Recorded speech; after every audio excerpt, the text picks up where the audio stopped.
The oldest and strongest emotion of mankind is fear, and the oldest and strongest kind of fear is fear of the unknown. These are the words of prominent author of weird fiction and progenitor of the cosmic horror genre, Howard Phillips Lovecraft, a man who was, seemingly, terrified of everything. His sprawling Cthulhu mythos, a series of frightening yarns connected by the Necronomicon and an arcane pantheon of primal elder gods that walk in the spaces between realms, dreaming of the day when their rule of man's world can begin anew, is a must-read for any horror buff. Lovecraft's lore has been in the public domain, thankfully, since forever, which has allowed for a proliferation of works based on the source material that now spans everything from books and board games to an episode of the mid-80s Ghostbusters cartoon. I vote we just wait for whatever his name is. When he shows up, let's blast him. A number of films have been adapted from his tales, such as Stuart Gordon's cult classic Reanimator, and an even larger number have taken their inspiration from the mythology. Sam Raimi's The Evil Dead, John Carpenter's In the Mouth of Madness, and the more recent Natalie Portman-led Annihilation immediately come to mind. 1927's The Color Out of Space has itself been adapted several times to varying degrees of success.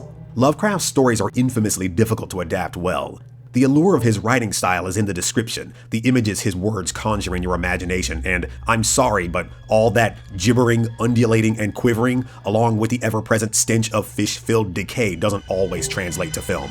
The otherworldly beings in his stories are always more menacing in your mind than when they appear on screen, which luckily has in no way stopped people from trying. But enough about that. This latest adaptation of The Color Out of Space, simply titled Color Out of Space Without the U, comes from Richard Stanley, whom, while probably best known for his post-apocalyptic 1990 killer robot thriller Hardware, has been mostly MIA since his involvement with that ill-conceived adaptation of The Island of Dr. Moreau, a film that is every bit as bad as you remember. Well,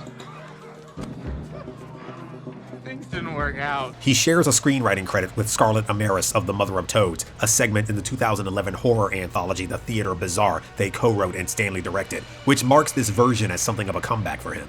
Nicolas Cage of every movie there ever was and Mandy stars as Nathan Gardner, an unbalanced artist playing host to a slew of childhood traumas who relocates his family to an inherited farmhouse on the outskirts of Arkham, Massachusetts. In truth, every family member carries some emotional damage, which only feeds the madness that is as much a staple in Lovecraft's tales as any monster.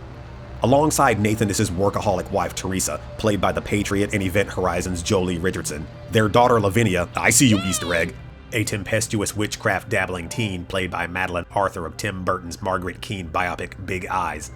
Their marijuana adult son Benny, played by the guest Brendan Meyer, and Jack, the youngest, played by The Haunting of Hill House's Julian Hilliard. Elliot Knight of American Gothic co-stars as Ward, a hydrologist from Miskatonic University, who fills the role of the unnamed storyteller from the original. And Tommy Chong, of all people, is along for the ride as Ezra, that one weird character in every Lovecraft story who seems like he's nuts but understands what's going on better than everyone else. He has one of my favorite moments, what I call the demon who makes strophes of man scene, named for the scariest fistful of seconds in Predator, as well as an essential moment in all good horror films. While this version updates the trappings of the short story for the modern era, television sets, laptops, and cell phones abound, it keeps nearly all of the source material intact in some form or fashion. Life on the Gardners' picturesque alpaca farm is serene until a meteorite crash lands in their front yard one night and immediately begins to change the nature of everything in the area, giving rise to, among other less tangible things like an inescapable madness that grips everyone, ripe yet inedible vegetation, undrinkable well water, and unnatural hellish monstrosities brought to vivid life by way of practical creature effects designed to remind you of Rob Bottin's legendary work on The Thing. Its pace is deliberate but not what I would necessarily call slow. One of the cornerstones of Lovecraft's work is the pervading and oppressive sense of dread and powerlessness his characters experience when they come face to face with the cruel gargantuan horrors that exert their callous will over everything they touch, and Color Out of Space absolutely nails that futility, that hopelessness. The film lays that ground early and often, continuously adding to the foreboding unease until everything comes to a head and all hell quite literally breaks loose. If there's one thing Lovecraft and Nick Cage both excel at, it's conveying mania. And if I can help it, I never miss an opportunity to see my man just freak the f*** out.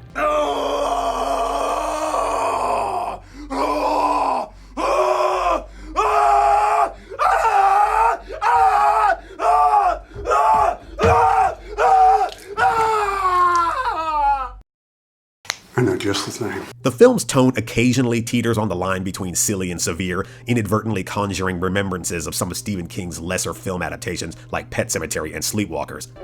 No Don't worry, Cage never goes full Wicker Man in this. But he does make, how shall I put this, choices. Not a lot, but, well... You know, I did everything I was supposed to do! Enough that sometimes elicit an involuntary laugh that yanks you back from the bleak, crushing abyss. There are times when he's just funny, and I'm not sure that's intentional. The dialogue is also stilted, primarily in the first half, but it becomes less of a problem towards the end when everybody's just screaming.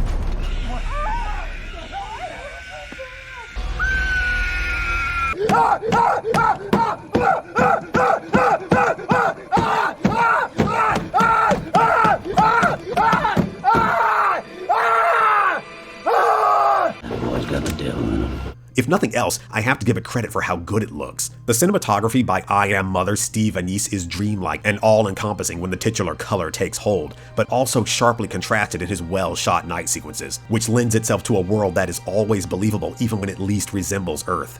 Hereditary's Colin Stetson adds to the unnerving visuals with an ethereal tangerine dreamlike score that gives the film a feeling like it exists just out of our time. If there's anything I'm hoping for, it's that what I'm fairly sure is a reference to a possible H.P. Lovecraft shared universe actually is just that.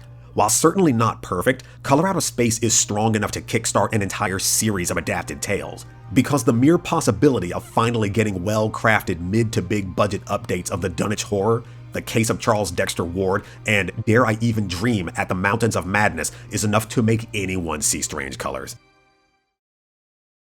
Hey guys, thanks for checking out today's episode. If you dig what we're doing here, hit that subscribe button, leave a comment, and give us a like. Ring that bell so you never miss an update, and follow Tangent1985 on Twitter for more. I'm M. Glenn Gore, and I'll see you next time.